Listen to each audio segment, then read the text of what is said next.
ये बात ध्यान से समझ लो।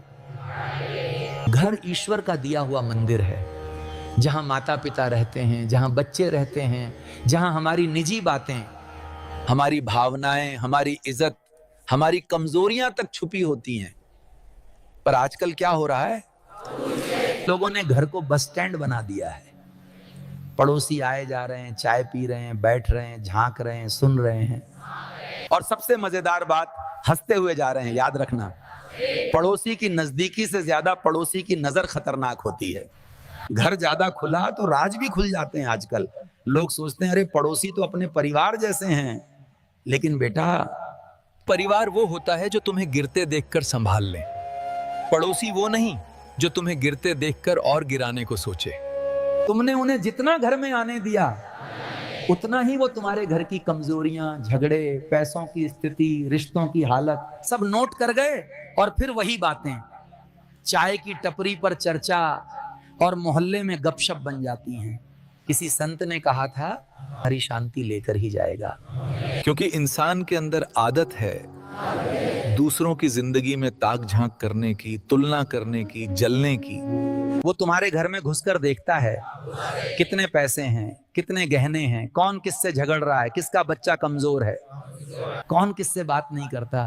फिर वही बातें, अरे मैं तो बता रहा हूं, मैंने अपनी आंखों से देखा है, बनकर मोहल्ले में फैलती हैं। घर में जितना आना जाना बढ़ा, उतना सम्मान घटा जाता। जो हर समय आ जाता है वो मर्यादा नहीं समझता। लड़कियों वाले घर में तो ये और भी जरूरी है।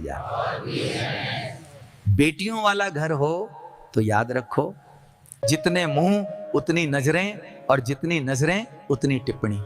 आजकल पड़ोसी अंकल हेल्प नहीं करते, निरीक्षण करते हैं। जो घर में बिना पूछे कभी भी आ जाए, वो दो बातें दिखाता है, या तो तुम्हारी मर्यादा कम है या उसकी नीयत साफ नहीं है। और मजेदार बात, हाँ, जो तुम्हारे घर में रोज घूमता है वही बाहर सबसे ज्यादा तुम्हारी निंदा करता है। घर को खुला दरवाजा मत बनाओ, घर को सीमित दायरा बनाओ। जो लोग दिल के करीब हों उन्हें घर में आने दो।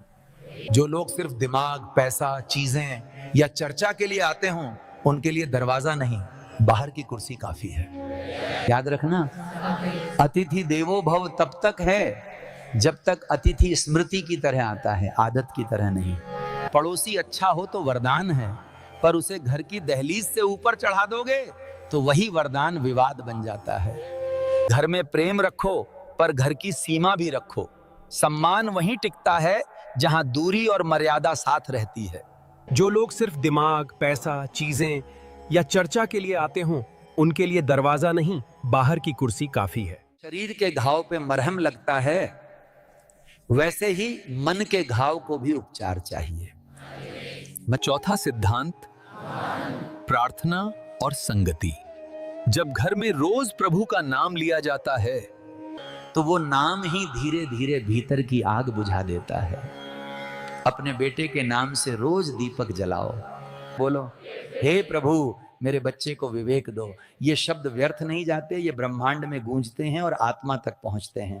बेटा याद रखो, बच्चे बुरे नहीं होते, बस रास्ता भूल जाते हैं। माता पिता का प्यार ही वो नक्शा है जो उन्हें फिर से घर तक पहुंचाता है।